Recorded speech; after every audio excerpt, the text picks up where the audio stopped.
tolinga te sango na Yesu Mesia atanga kati ya moloko na kati ya minololo mpasi.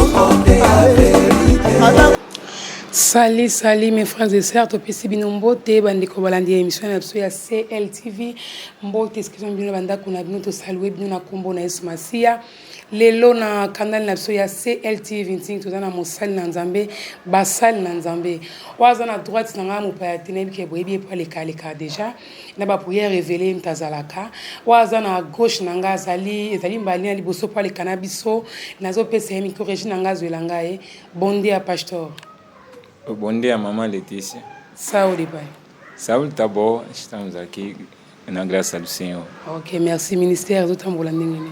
Ministère, ça va. Nzambe aosala biso grâce. Nzambe azobatela biso. Tozo sa musala na ye. Ok, amen. Pasteur, combo complet. Nga komo nanga prophète Fortina. Prophète Fortina uti wapi? Nauti nga navandaka awa na Angola.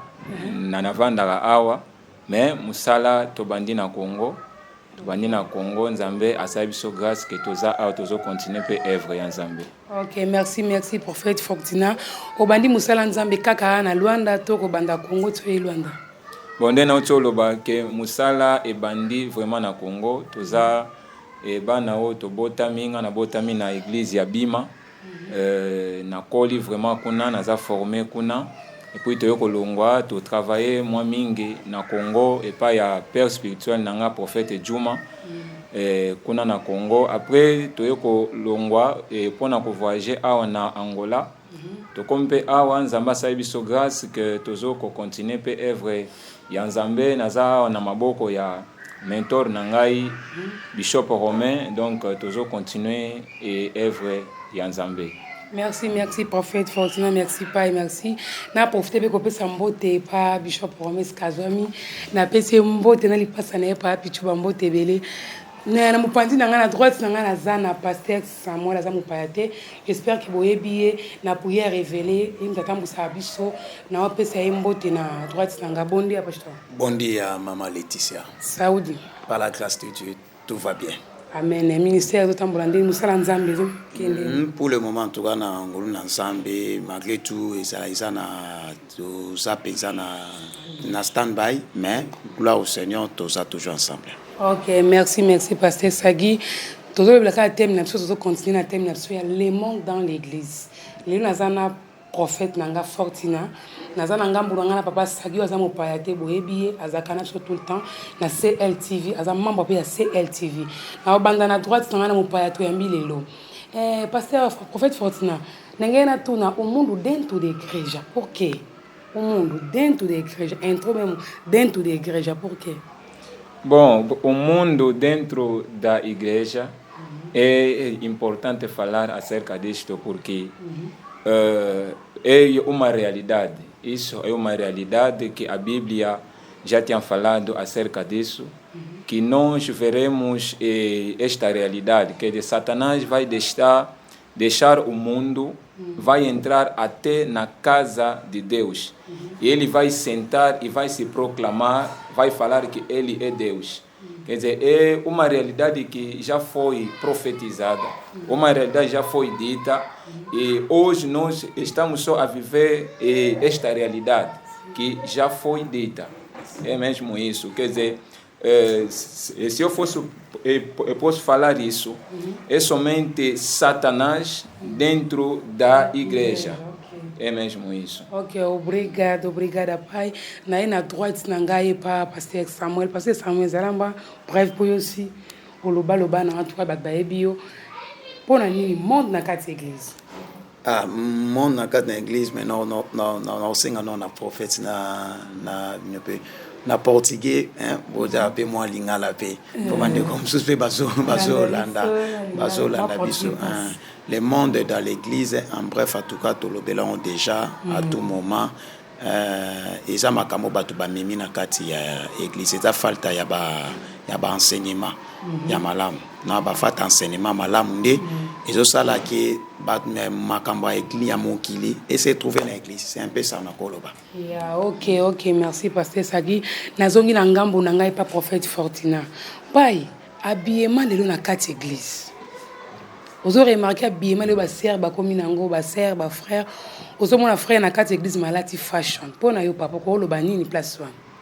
Bon, et pona nga eza pasi ndenge ndeko na mosana nzambe auti kolobawa que monde na kati na église ezaka manque ya ba enseignement parce que tant tozo mona ba habillement ya modèle wana na église et tozo comprendre que église eza enseigné te tozo comprendre que peuple bazo kozanga base moko na kati na bango parce que ndenge nzambe apesi responsabilité na basali na nzambe responsabilité wana eza po basali na nzambe balongola bato na nzela ya mokili bamema bango na nzela ya nzambe donc tango bazobenga yo mosali na nzambe oza na responsabilité ya komema bato epai ya nzambe siko omema bango ndenge nini eza na nzela ya ba enseignement donc nyonso obiso tozomona ba habillement ya mabe nyonso wana tozomona biso tokokende directement ko condamner bato baza lokola ba responsable bato baza lokola ba passer bazo ko enseigner bien te pour mutu tango aye na kati na église azana besoin ayoka makambo yo eko changer ye mais tango azoyoka ngote au lieu a changer a continuer kaka na makambo oyo azoko sala lelo biso tozoloba ke o tokocha doctrine te déjà na yokango que église bako peksa mutu te ndenge ya kolata tout ça eza mabete toko peksa mutu te mais photo ye basiko ke ndenge tozoloba wa ke mokili eza mokili et puis église ezali église toko tsa lokola doctrine te mais il faut to ye bake église ezali ndako ya nzambe eze sika oyo tozoya ko respecter nzambe toko jamais ko permettre makambo esalama na mokili toko tsango na kati na église toko jamais ko permettre ba habillement ya ba boîte de nuit ba habillement moko oyo ya baba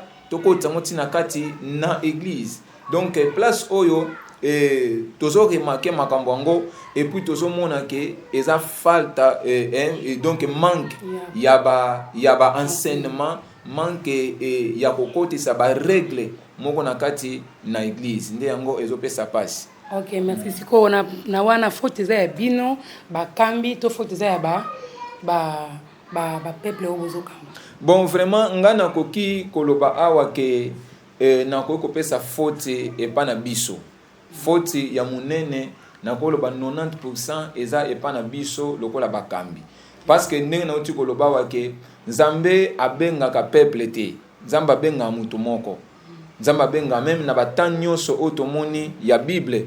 Nzambe abanda utelimisaka mutu moko po a diriger peuple. Alors Nzambe tango atelemisi yo. Nzambe akoki jamais ko benga mutu sans apesa vision. Nzambe tanga bengi yo apesi yo vision. Vision wana eza na ba règle. Vision wana eza na ba principe nango. Siko lelo tozomona omona mutu Nzamba bengi ye mais abandi musala na Nzambe musala moko oyo ezanga ba principe. Parce que tangu bato bazokota na kati na ba église na ba jipe moko ya mikuse e babilamba oyo ezali approprié te bilamba oyo ekokota na kati na église te mais pasteur azoko permettre yango pasteur azoloba eloko te directement tozomona ke faute ezali ya peuple te faute ezali ya peuple te mais faute ezali ya responsable oyo azana tozwa exemple moko papa azana kati na ndako azana bana bayokaka te bana basalaka nyonso oyo balingi tokoki jamais kokende kokondane bana tokokondane pe papa ya liboso nano parce que papa moto aza lokola responsable na kati na ndako alors na place oyo ngana koki kokondane bandimité donc 90% ya faute ezali epai ya ba responsable ezali epai ya ba saint nzambe o bazozwa vision o bazozwa message ya nzambe siko na yebite soki mutu na mutu azulaka message na ndenge nini soki peut-être yo ozwa message na yo bato bakola tene balingi mais soki tozongi na bible sikoyo na bible ezobisa biso bongo te na bible ezolakisa biso ke tokoyeba mbuma nzete na nzete à partir ya mbuma na yango tokoyeba yango bongo. Alors tant que tozomona bambuma kaka déjà ezolakisa biso ke nzete eza ya boye, nzete eza ya boye. Donc place mosusu mpe tant que tomona comportement elateli ya église, tomona directement vision ya pasteur, tomona directement message nini oyo pasteur wana aza nango. Donc eza yango wana faute munene ezali epai ya ba responsable. Merci prophète Fortina, merci nzamba pambola yo na ye na gauche na nga papa Sagi na nga na tuna motuna moko na kati église moto akozala banyeka ko prier mama bandelo balangue eza possible eza est-ce que eza pena biblique o banyo prier kana la to banda bandi mama prière bandi langue Saint Esprit na yele raga a vérité am pena to continue en termes de mbala mama tabanjolo ba. Oui, ça nango selon lumière, il y a parole de Dieu, ça nango possible, mais il faut interpréter ça là. Si on est makom ensemble lobby, il faut interpréter. Avant on a côté on a la réponse nango. En tout cas ensemble pas mola mosakoli. La réponse na ye pensa outi la question tu retourner la réponse en tout cas. C'est vraiment fondé. Ensemble pensa pas mola yo. C'est la même chose quand ndenge mosakola lobby. Donc ozwa makambo ya libanda te oto mona doctrine ya libanda mokili to koti sango na doctrine ya église. Donc lelo mona mutu kaka ye moko je pense na ko examen biso na landa moi théâtre moko na sepelaka na emingi vie de loin ya Congo na moi basala théâtre moko na mama Kalunga azwa kan PV mora attention azo gangela mobani ora yik parce que ba biloko ne côté na kati na église on va directement pas ye mora yik bon Saint-Esprit to ko limiter l'esprit de Dieu mais notre Dieu il est le Dieu de l'ordre. Bisika prophétie exact mutaza ko parler en langue il faut un interprète azala Bible biso qui interprète azat il faut ka munoko nae le parler en langue et c'est diffia kabatouté osa komi diffier yo on a un Corinthiens 13 si je me trompe pas ouais et osa komi diffier yo moko donc o lo ba yo na nzambe donc ce ko komi liboso ya batu ozo kamba batu na église o kokite ko banda ko paneti modérateur ozo kamba batu o petit sujet na parla langue est-ce que batu ba yoka ba yoka yote et ça dans un sens te oza liboso o pesa ozo te ya langue est-ce que batu ba yoka. Or, le basoko zo prier yon moko, wana oza ko sidife Bible le bi conscience na yo commis inconsciemment. Donc ozo prier directement ensemble na Saint-Esprit.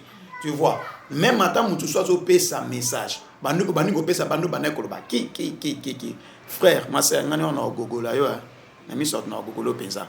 Donc zo yi mutu na kati église azo parla langue loba na kwa na ye a prier ye moko na kwa na ye azo parla langue na ye aza komi diffier aboyi maloba na ye msusu yo kanana batu to consort mais ce que komi qui a appelé sa message ba prophétie na parla langue azo modérer appelé ba sujet na parla langue atano yo moko non boto le micro c'est qu'en bref ça m'a bé te ma visiter mutunda kota mozindo parler langue. Mais comment ça yoko parler langue ceux qui osa baptisé du Saint-Esprit parce que tout ça on peut parler langue des démons.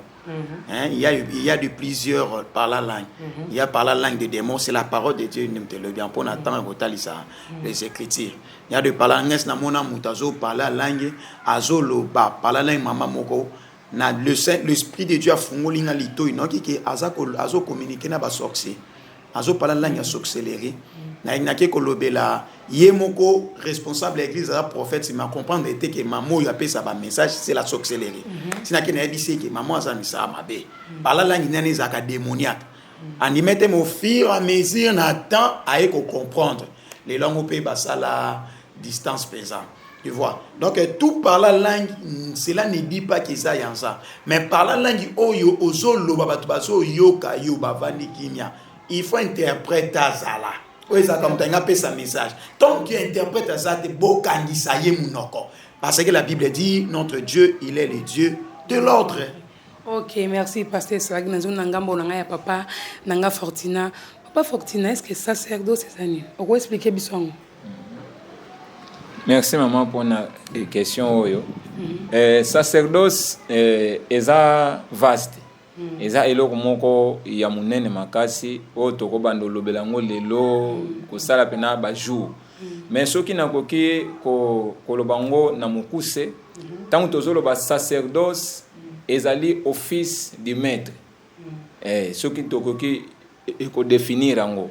Ezali musala oyo un prêtre azoko sala na kati na église. Yango babengi sacerdoce. Donc batu mingi ba interprétaka sacerdoce mabe. Sacerdoce eza bonganga tout ça non. Sacerdoce eza musala nyonso oyo office oyo serviteur aosa na kati na église. Yango babengi sacerdoce. Parce que Bible ezoloba lobi mon peuple périt pour azangi connaissance. Po bozangi connaissance nzamba lobi akolongola bino na kati na sacerdoce na ye. Tuzomona. Donc tozo bazolobela nzambe azolobela bonganga te, azolobela sacerdoce o eza musala. Muto azoteya azosala sacerdoce. Muto azopambola mariage azosala sacerdoce. Muto azopambola bébé eza sacerdoce. Donc musala nyonso biso tosalaka na kati na église eza sacerdoce. Donc sacerdoce ezali kaka musala ya un prêtre na kati na église na mukuse. Siko soki tokoti peut-être na ba réalité mususu na profondeur nde tokende ko découvrir ce maka mususu mais na mukuse eza bongo. OK mosena nzambe OK. Mena kala na yebi ke bozala kiko neti ko seko finga na ko bata catholique. Ne balata ba robe wana eza bien te eza bona bo mais lelo nazomona christianisme na rêve bokoti makambo wana kolata ba robe wana ba sango bazaka kolata. Vous vous souvenez non? On a sacerdoce olati robe wana oti ba eloko wana pa ba croix wana tape mabete po bino bozaka ko boya ngona kala ke oyo pare ba sango bien te ba sango boyena boyena yango bino ko osala. Bon merci pour la question oyo. Nako répondre ngo na bandenge mibale. Ya liboso nako répondre na ndenge ke ndenge to lobi lelo ndenge mama lobi to bandaki ko boya yango. Bon eza façon moko ya koloba ke so to lobi to bande ko boya yango. Bon nemte banane bande ko boya yango e ba no boya yango pona ni ya liboso. Ya mibale bilamba o basango balataka eza biblique. Biloko wana eza na Bible. Oyo tozomona ke ezali bilamba sacerdotal. Nyonso te oyo catholique esalaka eza masumo eza mabe. Eza na catholique soki toketo okuta biloko mususu oyo eza biblique. Eza biblique. Sikoyo problème ezali basalela kango selon Bible o basala yango selon Bible te. Premier yango wana. Siko soki tozongi na bilamba wana sacerdotal ezo kokipe mutu na mutu ndenge nini azozwila vision. Mutu na mutu ndenge nini azo comprendre yango. Nga lelo peut-être na koloba te ke ba tennis sacerdotal eza mabe ou bien eza malamu. Pona nini? Parce que na yebite mutu wana ndenge nini azulaki vision na ye, ndenge nini ayambeli message na ye et pourquoi azolata yango. Eloko liboso o biso photo comprendre eza nini? Tango mutu alati eloko moko boye. O bien mutu alati croix, mutu alati teni moko sacerdotal, lelo tozomona babatalite babiloko no so wana. Approcher na mutu wana tunaye. Pourquoi alati yango? Po elo mutu tozomona elo mona mutu alati ka po amonangi muninga alataki. Amoni pasteur moko alati talit et bimi bien. Lelo tozo lata ba tennis sacerdotal lokola ba veste. Na moni muninga asomba ki veste moko boye ngape fona somba ngo. OK tennis sacerdotal Bible elobi boye. Nzambe alesa Moïse zwa Aaron na banana ye. Zwa Aaron na bana ne préparer bango pour la consacration. Mais alobi liboso okosoko la bango et peu okolata bango ba tennis sacerdotal. Wana ezalaki recommandation. Tennis sacerdotal balata yango lokola elambate. Tennis sacerdotal elata makate po na monaki muninga alataki. Po pasteur moko a consacraki mutu alataki tennis sacerdotal ngape fona lata te. Ba tennis sacerdotal eza biloko balata yango selon recommandation. Tango service moko osa et puis même na service wana il faut osa la recommander fo nzamba loba lelo toyoka su nzambe te promi tozana ngo lelo toyoka su nzambe te nzambe ndeti alobaka su te po biso to ko mosala ndenge moko Landa. Tokomo landa po nakala toyebaki prophète na prophète azaki na mission o nzambe abande ko pesa. Bible lobi est-ce que biso toza ba apôtre Bato na question. Est-ce que biso to tota ba prophète? Est-ce que biso nyonso tota ba docteur? Et l'incol va appeler lelo il faut biso to ebango. Est-ce que biso nyonso il faut to la ta tenir sacerdotal? Est-ce que biso nyonso il faut to la ta quoi? Ce qui mutu lelo alati quoi? Approcher yetu na ye. Olati quoi? Pourquoi olati croix o? Eso signifie nini? Eso ayebi pete. Le mususu ye ayebite eloko ya lati akwebiso le mususu anamona kaka muntu moko alataki yango po bakwa bateka yango na bakikolo wana bateka ka yebaki asombi na ye muntu alati talit ndeti namona ki prophétesse mo na yebi amoni ndeko na ye asombi talit yepe ake asombi talit namoni kaka afiniki yango alati bon na place wana to comprendre siko ke muntu alati yango po kaka alandaki mais ezana mutu musuna mususu alati yango po azu recommandation moko bon na bref siko awangana kolobake ba tennis sacerdotal na koki kolobate ke eza mabe ou bien eza malamu muto kaka zo lata yenda yebi kende ko tuna ye foko tuna mutu wana olati talite pona nini olati toje o pona nini olati bo pona peut-être explication a opesa yo azana raison peut-être pe azana pe na raison te pour le loso qui to bandi to condamner muto yo azolata le muso azana raison na ye so qui peut to boyi le mususu to boyi na biso mabe mais bato catholique o to no loba ke to bande ko finga bango liboso muto bande ko loba mabe pona bato wana balata ka bakwa balata babiloko wana peut-être ezalaki nango kaka pona ko loba mais ngana yebi ke muto aleki na formation ya makambo ya Nzambe a kritikaka te sans que ayeba utilité ya eloko muntu adosara yangwana est très important. Ok, merci prophète Fortinand Mapambola tozokoba na bosenite mbote na apôtre loko ki mana mabor mon papa na peso ba mbote skozami na yena ngambu ya pasteur Sagi papa pona yo na question wana ya ba mvoila ko lo banini wana en tout cas awa penza mosakoli tokabwani awana tuka awa tokabwani oza media parce que lumière ça c'est la parole de Dieu lumière ça c'est la parole de Dieu nyon soto ba catholique balatakana c'est faux c'est du péché nyon soto balataka c'est du péché na kati ya makomi na Nzambe na Hébreu 8 na chapitre 8 obwenga na chapitre 7 tina nani na 8 tozana na 3 sacerdoces tozana na 4 sacerdoces tozana na 2 sacerdoces et tozana na 3 alliances tozana na 2 alliances parce que le Seigneur il fait tout dans 2 kobanda mokile banditi kino lelo yo. Donc la première sacerdoce est la sacerdoce lévitique. Au moment on a hébreu Lévitique et y a qui à travers ya Moïse. Oh yo Moïse m'a dit si ton tabernacle selon le modèle que je te fais montrer sur la montagne. Donc en a partir ya wana nzamba appelle ça qui sacerdoce lévitique. Sacerdoce lévitique et ça pour Israël. Né na sacerdoce lévitique teni oh babanda ko lata lelo ne bata catholique ba komi ko copier. Or l'alliance ya sacerdoce lévitique ça est à libisotin. Et à libisoté ba nation parce que là qui Israël Nzamba yaki na grâce na Israël. À ce temps-là, na époque wana, alliance wana etale bisote, nzamba ebe bisote. Biso ba nation nzamba ebe bisote. Nzamba bane ko tambola na bango, apesa ki bango 70 semaines ya dernier o bane ko tambola nango. Na ba soki 70 semaines ko wana na kota na ba prophétie ba no expliquer so ba prophétie so biso temps. Hein, to lobela déjà plusieurs fois. Na ba soki 70 semaines ya dernier le koka qui c'est la fin du monde. Donc on attend ya dernier temps on va ko intercéder des brèches ko kota arrêter l'ennemi grâce et pas na biso. Tant grâce et pas na biso Lévitique 8 eza koloba pardon, Hébreu 8 eza kotel sa biso ki tonti na sena suka. Ba ta ça va dire so qui la première alliance c'est celle qui n'a pas défaut de benga ba remplacer moté. Benga ba remplacer ni. Benga ba remplacer et sacerdoce lévitique biso l'église to e kokota na sacerdoce royal. Oh sacerdoce royal eza na un Pierre. Sacerdoce royal ko komona mutayi na c'est la personne de Jésus. Donc lelo oyo bato nyonso bazo copier selon la sacerdoce lévitique il y a Moïse. C'est du péché. Ce n'est pas notre alliance. Et ça alliance na biso au mona mutalati tasbi.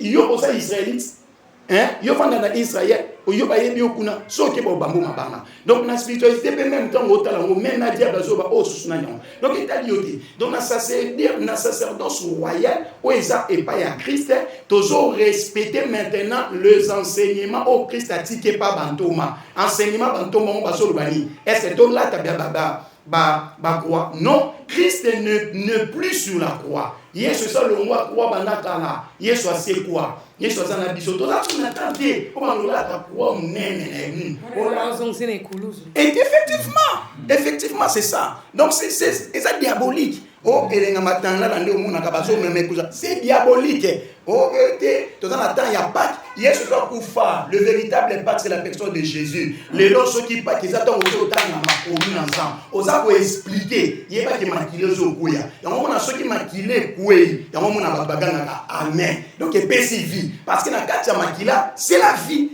Oh, écrit, donc nous allons expliquer. Il faut que ça va tout vite, il faut pas gagner. Amen. Donc, à comprendre que n'a suivi. Il y a un moment où pas qu'il est là. Et ça, les explications des Écritures. Donc, les lots pour la sous Babilamba, on a dit. Nalata, yo mon antoma mo alata ki Babilamba. Yo mon qui toma mo ko Yesu avant qu'il ait dit c'est fou kama. Azuma fou ta ceux qui ni a sopi na bi au komintoma lelo. Diabolique mon frère. Il y a un moment où t'as na toma en tout cas Moussakoli, limisanga tout ça pensa. C'est pareil, c'est ça les camoya écrits. Et Amabé, c'est diabolique. Ok, merci Pasteur Saki, merci. Tozoko ba malin bien émission na biso ya CLTV. Vous allez vraiment brancher na biso, brancher ma programme de sa prière. Vous allez vraiment brancher na biso. Na ye ngambu ya prophète na pas tozoko ba ka malin. Ko wendre mafuta. Iza mabeto iza malamu. Leto osala ka wendre ba sakolina kuna tsina ote. Ba ke ba nani na biso église ozowandra mafuta ya nyonso za mabeto za malamu papa.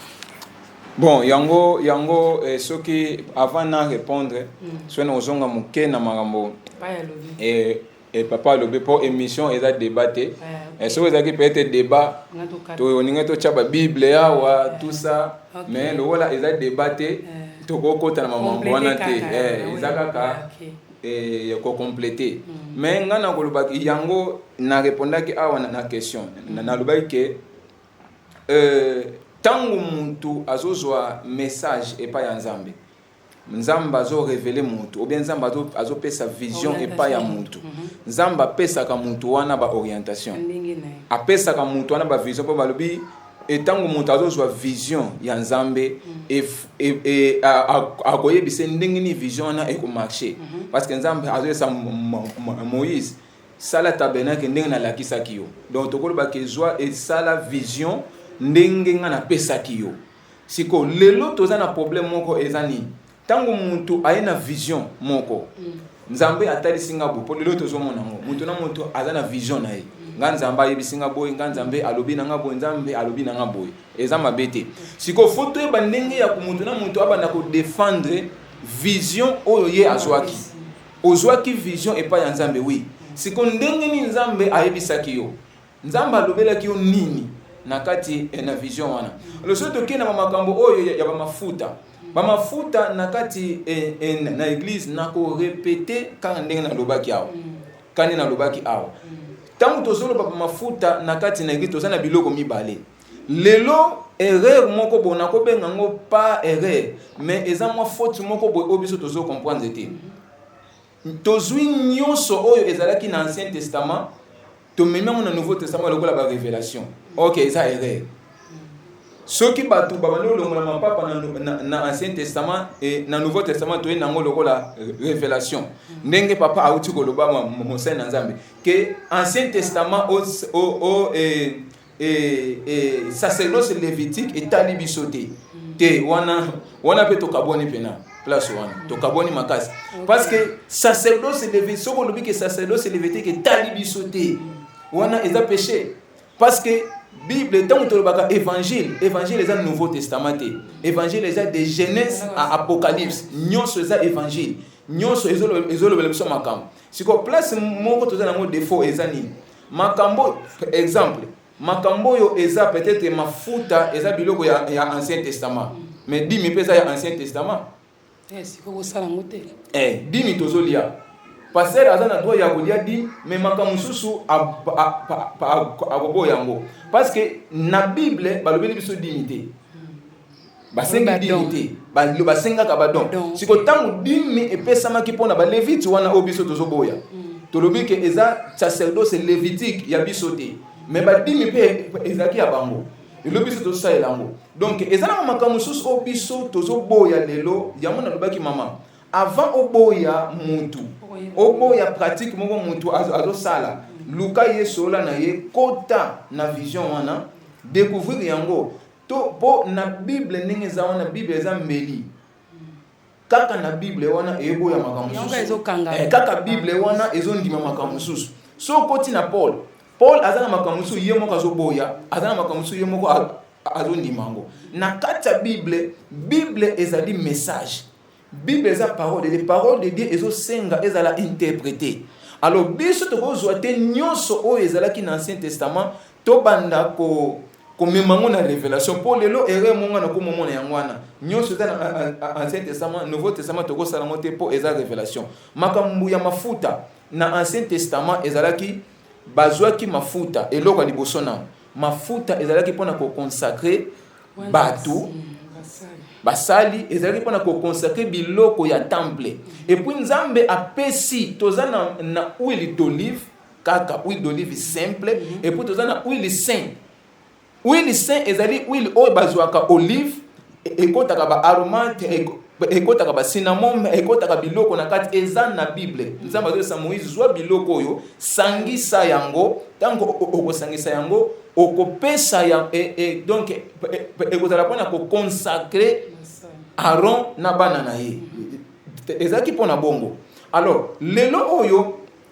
Esaïe bible zo bapo ba pasteur mingi biso tote yango toloba yango ke molimo mosanto ezali likolo nanga Esaïe 61 ba répéter ngo na ligue po ye apakoli ngai na mafuta wana tolobi yango ke ezali Saint Esprit soki pe toke na Jacques azoloba so mutu abeli malade Jacques 5 akende pa bakolo eklezia na église bakopakole mafuta balobi Saint Esprit te mais na révélation selon révélation bato balobi ke eza Saint Esprit bakopesa Saint Esprit selon bato mais kuna batangi Saint Esprit te bakopakola ye mafuta et puis libondeli ya kondima ekobikisa mutu batangi kuna Saint Esprit balobi mafuta. Alors siko awa problème mama eza nini ezali ke mutu musu azondima ke eza mafuta te eza Saint Esprit mususu amoni na ye mafuta na kati na Bible mama nanga amoni mafuta amoni Saint Esprit te amoni bakomi wana huile bapakola mutu oyo aye na malade siko mususu azomema mu spirituel alobi ke eza mafuta te eza Saint Esprit mususu amemi yango pena na mafuta nde bakomeli kuna siko tokoboya nani tokondima nani mama. Alors nga lelo oyo yango moni lelo biso siko foto zonga kana na kati na ba écriture ezolobela biso nini pona makambo ya mafuta ke mutu soki abeli akene bapakoli ye mafuta siko mafuta nini oyo bazolobela wana mafuta nini oyo bakomi place wana eza mafuta mbila mafuta ya huile mafuta nini oyo balobeli place wana siko oyo azosalela mafuta wana soki baselaka huile soki baosela mafuta nini même oyo bakonsakelaka bato oyo basopelaka bato na mutu tout ça mutu azobela bapesi ba mafuta siko foto oyeba mafuta nini oyo bakomi na Bible mafuta nini oyo pasteur wana azosalela. Et puis pourquoi pasteur wana alobi ke eza mafuta oyo ya musuni boyete eza Saint Esprit faut ba expliquer yango nde place wana mama confusion oyo tozana molelo na kati na ba église donc ngana ko sala oyo ngana omona ke ezali normal o ngana yebi ndenge ya ko défendre yango mais lelo bato mingi na bandaki awa ba osala makambo po pasteur wana pe achaki mafuta songolo pe achaki mafuta donc problème mafuta na église ezokotala oyo azosala yango abosani ngeta mswana za recommandation nzambe nzambe mais yalinga landa nde yango mama nanga place ona lingi na sukisa yango wana ke makambo ya kosalela ezaka mafuta te eza bamai lelo tozomona bamai na ba église et parfum boya na ba parfum toza na ba service moko tout ça biloko nyonso wana mama na ngai ngana koloba ke ezali peut-être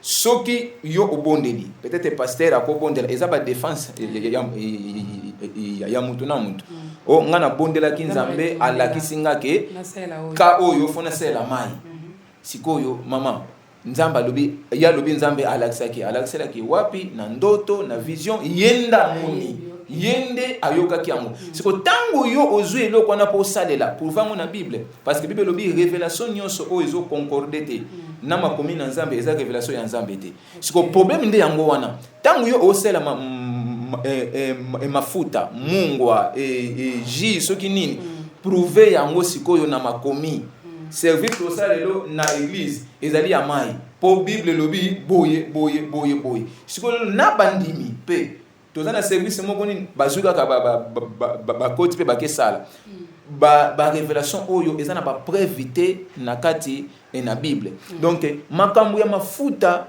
quand on obéit à mafuta kaka te ba mai biloko ebele na église ezokotala muto azosala yango et puis soki approuvé yango bibliquement biso toza so na makambo contredire yete po approuvé yango bibliquement mais oui mais soki etikali ke nzambe nde atalisaki nga ndenge papa alobi awa ke lelo toza na ba révélation mosusu satan pe alobaka satan pe akopesa pe révélation yango nde po toza nango lelo mama. Ok, merci prophète Fortuna, merci toujours Koba, toujours je t'ai émission, toujours déjà calaté parce que toujours donc ma presque à la fin, la zone va passer ça qui peut-être ça qui par rapport à la question donc on a le lourd bac na kati madame c'est belé mais ada mon kiko bac na kati là quand vrai ko bac toi non linga penzo le bani était passé prophète à lobby qui a débatté parce que biloko azo toucher ça très capital hein na moni déjà bible lobby bazana na voile. Maintenant on a voile donc tant bas comme on a Christ a zoboma bon déjà donc Christ a lobby l'esprit des erreurs na kata ya prédication et ça pesa difficilement donc on a bandi kolobawa en tout cas na ko séparer na musakoli penza et ça m'a très difficile il y en a beaucoup des erreurs na kati wana la révélation totambola nango lelo ça la révélation des enseignements des apôtres nyonso yo tokoloba on a koloba ka bisika lobi ke to rejeter to boya lévitique sacerdoce lévitique oui to boyango parce que ce to bito sale lango et c'est nga photo sale la arche de l'alliance to sali 3 parties par vie hein tokina le lieu saint le lieu très saint donc photo mimakabanyama faut ba sacrificateur bazalaka descendant ya Aaron il faut ba yati na Angola donc c'est impossible il faut ba ça la temple senga qui fallait ça na Jérusalem et ça na Israël donc le loso to bito landela makamba lévitique sacerdoce lévitique ndekuna okota na kati ya lisumo na nzambe te nyonso to ezakena c'était la révélation qui parlait de la personne de Jésus même Paul azoloba libango baneko tamwisa bango na désert c'était Jésus Paul azoko expliquer biso makambo na nyonso baneko salema wana d'abord le Ancien Testament n'existait pas dans l'ancienne alliance na nouvelle alliance le testateur ezalaka soki mutu akufi biso lelo Christ akufata c'est quoi donc tu as besoin d'un testament donc nous sommes maintenant de nouvelle alliance. Tu vois, toute la nouvelle alliance, bato baza kati na Christ ba kufaka te, baza na repos baza ka en vie, toza en vie, yango moto lo ba même comme dans un bina incorrect. Donc le testament eza moto akufa, Paul akufate, Abraham akufate, baza en vie le même Bible bitan Christ akufi ba c'est quoi? Ba continue à Jérusalem ba mona de tous les anciens, baza en vie bazo zelaka kati mokolo nanya boya. Tu vois, nous avons tout le barake, l'Ancien Testament n'existait pas. Donc sur l'Ancien Testament osa voilé, nenge moza baneko tia voilé, bazo mona été. Donc batebe baza voilé pour la deux écritures. Donc il comment mafuta oh nani frère Jacques Alobi, c'était le frère de Jésus. au babota, mais il n'est pas un apôtre. Donc, lui, comme mafuta, et ça n'est côté na koloba, côté ya prophète. Donc, mafuta na so babi, qui n'est pas ancien. Ce qui nous a appelé sur révélation, révélation fait à la base, na alliance ya Yesu. Et là, tout au gros alliance on a jeunesse. Nyonso faut lobela Yesu. Oui, il faut lobela Yesu. Attention, ndeka bimaki na man, ndeka bimaki boy. To foto mo na mo na Yesu. Nyonso lobela Yesu. Ada saki boy lobela Yesu. Oh moi si ndenga saki lobela Yesu. Oh na saki lobela Yesu. Nzamba zwaki nyama bomi na jeunesse pour alatisa lobela Yesu. Na ko pouvez nous inviter lobela Yesu. Voilà pourquoi le Seigneur Jésus a dit dans Luc 24, à 41, à 45, à 47. Alors bien, c'est maintenant ici, là, quand j'étais avec vous, la loi, les psaumes et les prophètes ont parlé de moi. Je vous ouvre l'intelligence. En fait, vous comprenez maintenant les Écritures. Donc, la loi de Moïse parlait de Jésus. Le prophète parlait de Jésus. Le psaume, le roi, tout consort. Parler de Jésus. Donc, nous sommes pour le Jésus. Ma faute, ce qui nous a appelé sur révélation. Et on peut le dire, et comme ma doctrinité. Ce qu'on appelle sur révélation, ça l'est la montre. Oui, ça l'est la montre. Mais ce que comme une répétition, c'est diabolique. Parce que nous sommes lobby côté. Si on habite. Ceux qui nous sommes là, pas mourir. Des gens sont morts là. Nous sommes lobaka. C'est l'on va bénir le bélier. C'est pas lobby. Non, non, na Congo na salé le Seigneur na komi wana balobela mutu na komi wana na ki voix Bible ebisingai tche mafuta na mutu na zui na tuni na kata ndako za mafuta o pa ina za mafuta te ngabi n'importe quel mafuta ona za mafuta ngabi ina kata ndako mo za mafuta ona za mafuta te bon na mona ki eloko sala te na bi luka papa voisin aki azui papa voisin mafuta mona bi tsata na bouchon azui bouchon aye na pesa parce que na nini elongola ni na alongoli bablo na tchaka na tina mtu na prier pour na épée qui n'est normal et pour les kabajou mususu azui problème mobali na ye alobi ko benga no pastate na mona ndenga sala azui pa mwana amami mwana mtu mwana ye mama na maladi fort ba benga na esbano yate to lo baki akolanda ngo ya moni aladi voilà c'est quoi les amis donc on va dire comment mafuta to dans des sortes mafuta est consacré pour na basali ensemble o le Seigneur zoloba na Moïse pour na Aaron alobi marque wana bosala société abi forme wana bosala eza détournement abi mbamu na la kisibino ndimo consacré Aaron na banana eza na lignée na bosala mosusu te mais pour na Jacques n'est pas un apôtre. Jacques, il était un pasteur, il est le frère de Jésus. On a le dit que bon soit ma fouta, bon qu'il n'est pas ancien. Qui est un ancien? A précisé bien, pas ancien. Mais à l'obité que où il est, où tout consorté. Mais ils ont l'habitude de dire aux ma fouta tambola. Tout le monde va passer les ma fouta moi tambola non. C'est comme mon service à Bambi diabolique. C'est mon service à Bambi diabolique non. Ça m'a encore révélé.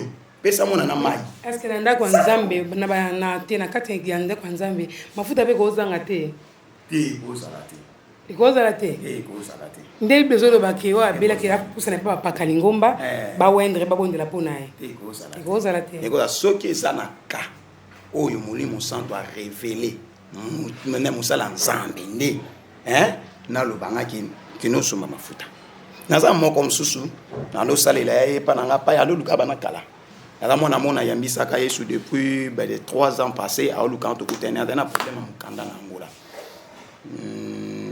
Na bani ko bondela ye na yoki ye alobi nanga ke na kati ya ref nanga na moni pai ozo pesa ngai mafuta na pakula ngabi na kati ya ref na yo ngate nza mtatalisina donc yo moko ke oso mafuta na so mafuta ngamba ta mafuta mbira tango pa ye nango na fc sima na prier pour na on habité non tango ke pas appliquer nini billet na ye et ça la désazouate quand les jours na babinga ke oso na ba yende mutamoni relationnel ngaite ivana ebise do bon pour ndenge nza matalisio donc yo mo ki no soma no aka so pe na prier ça est normal mais ce que komi ki ngana kati na église na sala ba ma tala itulu comme mafuta na opeso madame kalinga ba Thomson te atano yimo ok merci Patrice Pagi merci de rechuter par l'émission tous autres quelqu'un juste na 2 minutes à pamba na zong na loboko na ngai ya gauche pas prophète nangai 5 minutes seulement pour sinalinga d'abord pour sanga sinel na régie na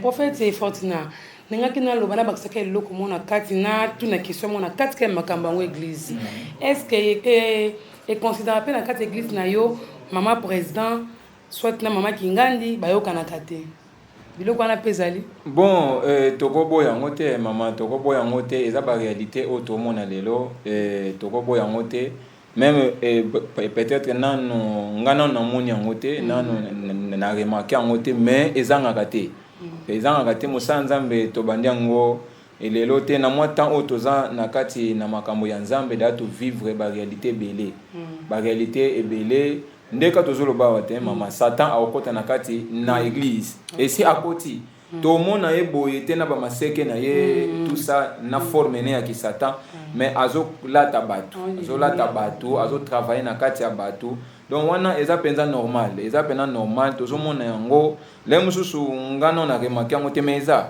eza de to remarquer kango pe okomona muntu aye na église na ba penser na parce que église ezo sangisa batu mutu na mutu azwa na ba comportement na ye mutu na mutu auti na ba famille na ye na makambu na ye na vie na ye alors tant mutu kuta na kati na église ezali place moko yo esangisi na bandoki batu ndenge na ndenge alors eza pena difficile de oloba ke église na biso eza église moko saint tokokuta et toujours batu wana na kati o bayaka kaka pona kaka ko créer kaka ba désordre bayaka pona koloka ba problème donc même sou bazana bango wana penza maintenant to découvrir bango te mais bazali qu'est-ce que bosala nini pona batabongo batabongo nga penza na koloba ke parce que bible elobi yango bible elobi mutu moko oyo azwa ko détruire faut ezala na livre ya Matthieu mutu wana tango bo remarquer faut bo benga ye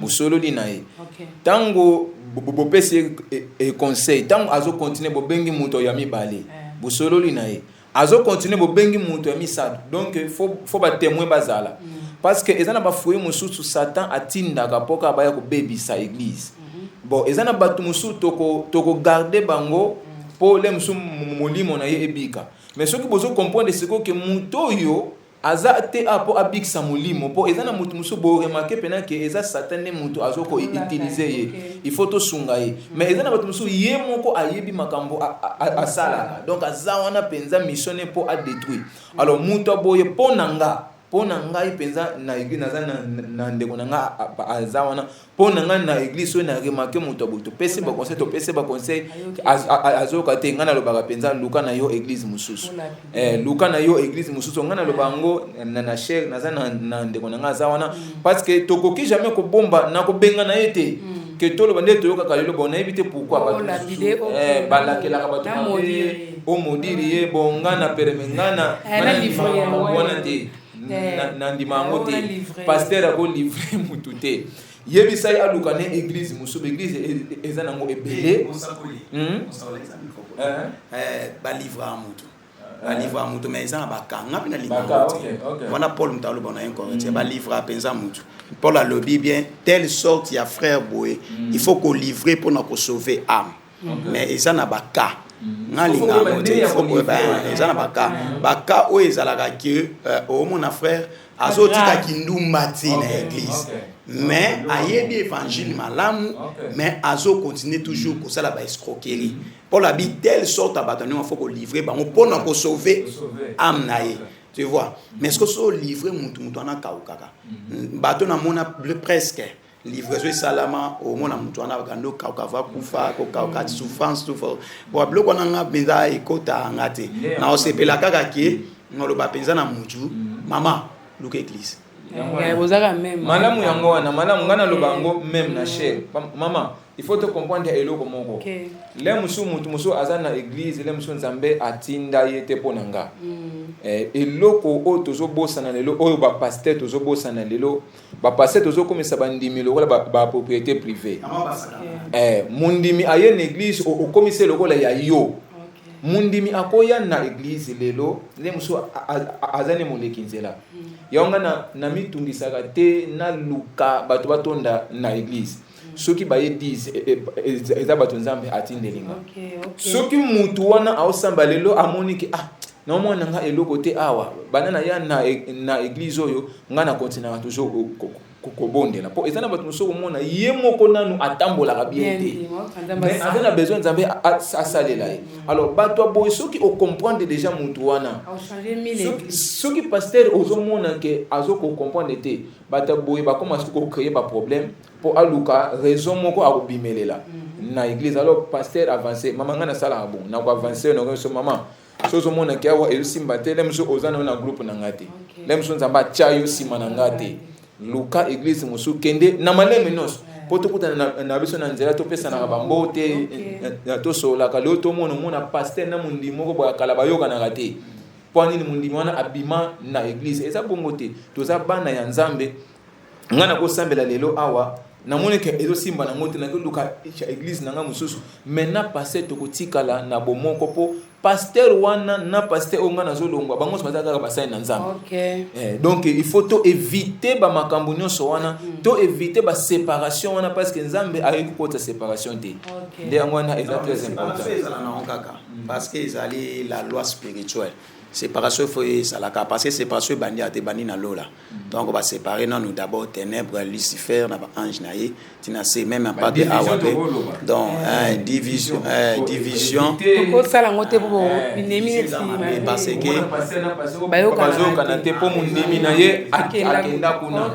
mabe wana bana nzambe na mabe poza da conflit eza mabe ça ya ndenge pesa bien en tout cas ne parce que pasteur a sauvaka a bongolisa mutu motema te ndabongisa motema eza Saint-Esprit nasona moni qui en tout cas na landeli yo en tout cas na yo qui moni mon centre et simbaka po na yo te natika apeza na mama clair peza na natika parce que to kutani na baka et problème na ye spirituellement il a tao so mutona sa maladi na ye et là tao yo senga fosa la sikoyo obenga ma ya solo parce que o mema charge na ye oza charge ne elatio soit dans ta boka azaki yo mutabitu ya sorcellerie ba mibali na butu wana babi mutu azo kabula biso na ala na biso ba balukela yo ki ple ki neige ba balukela yo donc soki kaka ki oza ya nzambe te on ko ba passer mso akufaki o appliquer crise aka kofi mutu aza na alliance Yesu masi akufa na bana babituma bisa ya buso banate donc c'est ça pour nous. OK, merci pasteur Sagi, merci na bino, merci na prophète nanga Fortuna Nzamba pambola bino vraiment to komi na suka émission na soto silis na biso penza moi 5 simbote na bato oyo balingaka prophète Fortuna ba bana na église ba papa na ye ayeko bosa na terre parce que Bishop Romain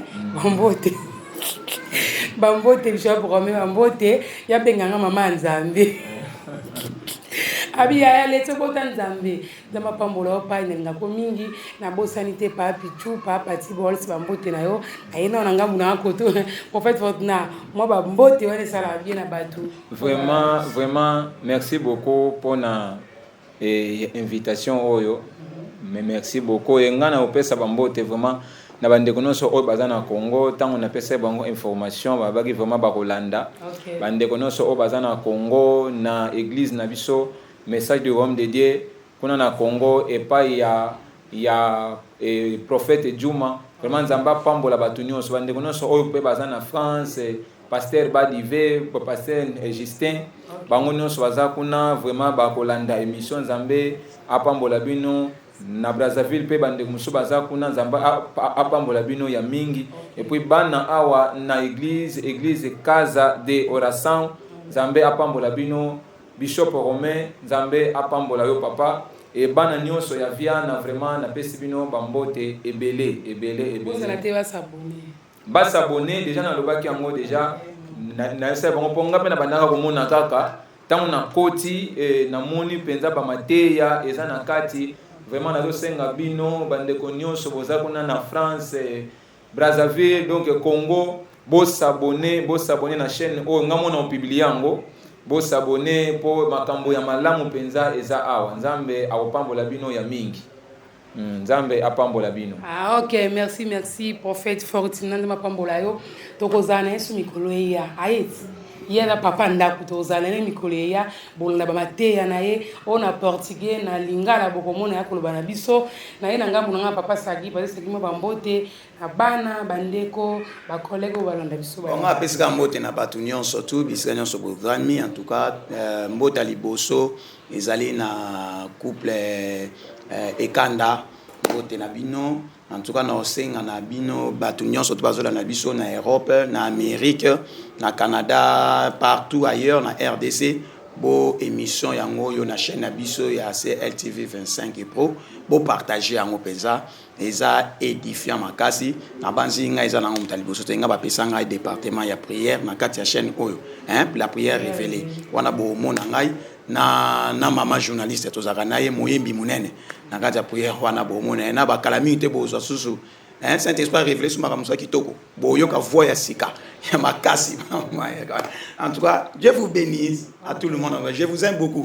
En tout cas, on prophète Paul Anatendege, émission les dit nous sommes unis. C'est ça la doctrine de l'Église qui est l'amour. Tout ça, marie-toi, saline en amour, doctrine. Je peux te prendre un mais c'est le Saint-Esprit, c'est l'amour. En tout cas, on s'en va pas mon avis. Ok, merci Bambote na mon papa pasteur Makangi la ma pambo na Congo église AJC na pesi bino son mbote na bosanité nouvelle alliance ya Suisse Bambote belé ya Luanda pe Bambote belé et na bosanité papa et kanda lile kanda Bambote bayambo wali Bambote en tout cas vous allez vraiment brancher s'abonner pendant massivement na chaîne na biso ya CLTV 25 CL babé na babi maleti il faut le babi na lingala to comprendre et ça c'est LTV 25 biso na portugais da 25 et là 25 Pro ok Bambote to lingi bino mingi nzambo abatela bino na canal na biso ya CLTV 25 bo s'abonner massivement bo cliquer pena bo commenter bo partager nzambo ozanga te ko pambola bino nzambo ozanga te ko baxela bino na oyo bino bozo sala merci na bino ok obrigado.